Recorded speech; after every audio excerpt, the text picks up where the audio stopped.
Why this week, as the world enters its 9th month of battling coronavirus, we want to go back in time to the early stage of the pandemic and revisit some media reports to see whether they have been fair about China's response. Now, nobody can predict the future, but some of these reports not only try to do that, but wanted readers to believe they had a real point.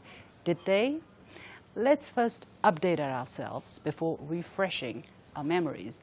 As of August the 27th, the Chinese mainland reported a total of 85,013 cases. 80,091 people had been discharged after recovery, and 4,634 people have unfortunately died of the virus.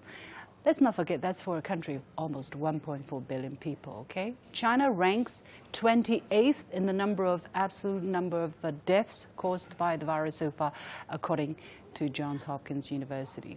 Now, Wuhan, where the virus was first detected, bore the brunt of the hardship at the beginning. On January the 23rd, the central government of China imposed a lockdown in Wuhan and other cities in Hubei province in an effort to quarantine the epicenter of the outbreak. For 76 days, the people of Wuhan were in strict quarantine, while the rest of China also took stringent measures: fever checks, face masks, social distancing, you name it. All of these steps weren't fun nor easy, but they paid off. Now, earlier this month, Wuhan celebrated its victory over the virus by holding an epic pool party.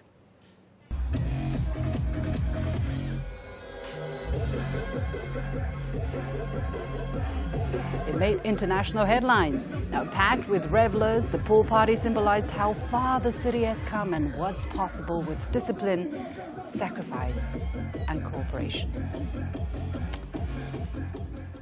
China also closed in on finalizing its COVID-19 vaccines. Now, one vaccine has already been put to emergency use on high-risk groups such as immigration officers and healthcare professionals.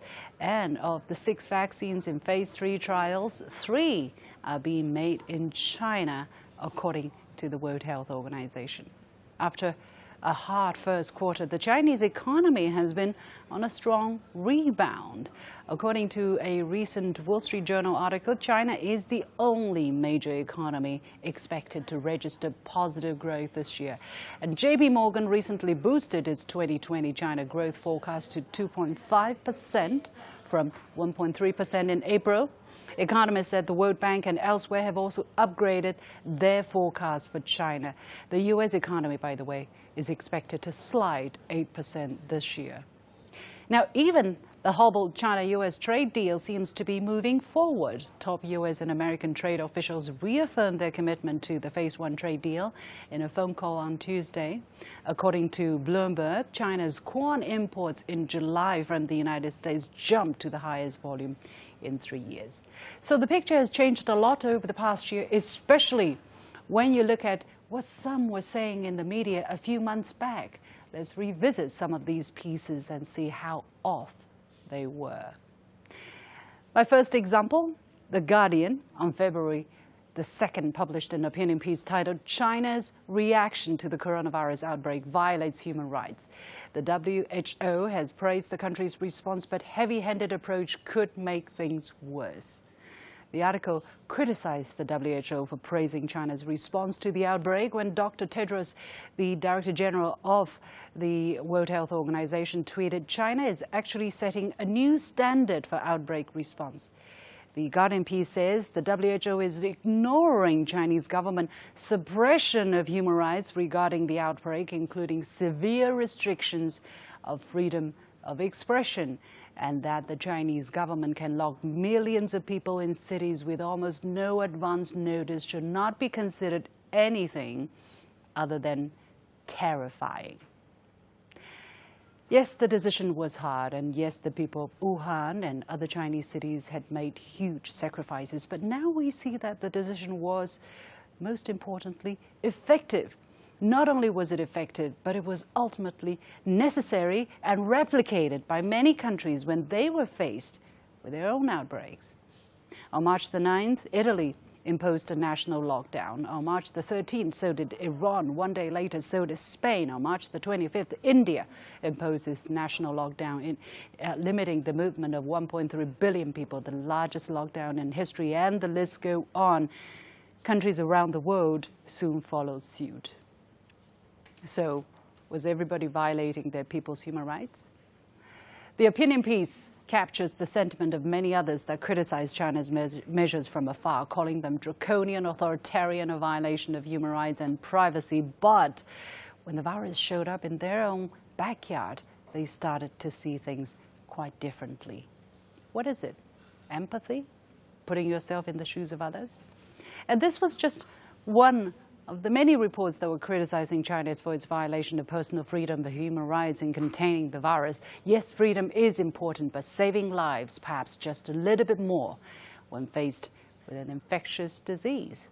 Of course, the criticism hasn't been limited to China's measures to fight the virus. Who could forget the February 3rd opinion piece published by the Wall Street Journal titled "China is the Real Sick Man of Asia"? This piece attacked China's financial markets, saying they may be more dangerous than China's wildlife markets. About China's battle against the virus, the article argues that the Wuhan government was secretive and self-serving. National authorities responded vigorously, but it currently appears ineffectively. China's cities and factories were shutting down. The virus continues to spread. Well, in hindsight, this piece is quite an embarrassment, isn't it? It quickly became clear that China's response was effective, much more so than many other countries that were more intent on criticizing China than preparing for their own outbreaks. Yes, China's factories shut down for a while. Yes, China's economy took a dip in the first quarter, a 6.8% slump, in fact, the steepest contraction in decades. But in quarter two, China's economy witnessed an equally steep rebound, growing 3.2% from a year earlier. More proof that hard work and sacrifice in the short term may pay off in the longer term. The opinion piece added that the most important longer-term outcome could appear to be a strengthening of the trend for global companies to de-Sinicize their supply chains. Add the continuing public health worries to the threat of the new trade wars, and supply chain diversification begins to look prudent. But a recent U.S.-China Business Council 2020 member survey shows a quite different picture. It says that 91% of members say their China operations are profitable. Nearly 70% are optimistic about the commercial prospects of the Chinese market. 87% said they have not moved or have no plans to move any operations outside of China. The Wall Street Journal article significantly underestimated the resilience of the Chinese economy, thus making ludicrous predictions. It is true, some politicians are trumping decoupling with China, even pushing companies who don't, or even punishing companies, who don't, or use subsidies to lure them back. But that's wishful thinking and clearly against the free market principles that capitalism is all about. When the Chinese market is the only economy to register positive growth when hit by a virus, who is really the sick man of the world? And then there was that much hyped notion that COVID-19 was going to be China's Chernobyl moment. Remember that? We've seen so many examples and headlines of this notion, different wording, but similar argument or questions that the COVID-19 outbreak could expose the incompetence of the Chinese leadership and its governance, and that the legitimacy of the system based on economic prosperity would be greatly eroded, and that the system would collapse, just at what happened after Chernobyl's nuclear accident to the former Soviet Union. Well, now clearly the Chinese system has withstood the test and won recognition by its people, according to a global survey across 23 economies jointly conducted by a Singaporean social research agency and an international online panel specialist in May. The Chinese mainland residents gave their government's response 85 out of 100, the highest in the world. Look at the number for the United States, for the UK, and for other countries. So may I ask, where is the Chernobyl moment? For whom? was the Chernobyl moment. I have to be fair, though. There were people who gave China the benefit of the doubt, such as this one, an opinion piece published in the Financial Review in Australia on March the 2nd, which stood out. Written by the former Australian ambassador to China, Jeff Raby, the piece titled, "Why COVID-19 is Unlikely to be Xi's Chernobyl Moment." The article says COVID-19 could become China's symbolic Chernobyl, but at this stage it is too early into the course of the disease to say much with any confidence. Obviously, a lot will depend on its severity and longevity and whether this leads to economic paralysis in China. This was an astute point, and as we see now, economic paralysis is far from the reality. The article also pointed out that China today is not the Soviet Union of 1986. China is a highly successful, well-functioning economy that keeps delivering even higher material living standards to its citizens, while its international standing is built on respect. And the article goes on to say foreign commentators generally fail to recognize that support for the party is genuine and widespread. His assertions are backed up by yet another recent survey.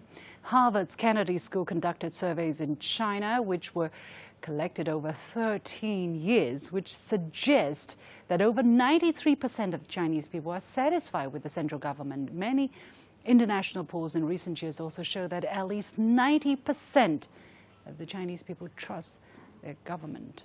Which other country enjoy that kind of high trust? Tell me. So the next time you read a piece predicting the fall of China, take a step back, think about these facts, and ask yourself whether it is fear-mongering or whether it is a realistic question. And those who writes, those who peddles the China collapse theory, please just be a little bit more realistic and try to keep things in perspective and avoid making yourself a public embarrassment. We'll take a quick break, and when we come back, I'll talk to my guests about the impact of these opinion pieces and why they've been so off from the reality looking back a few months later. Stay with me.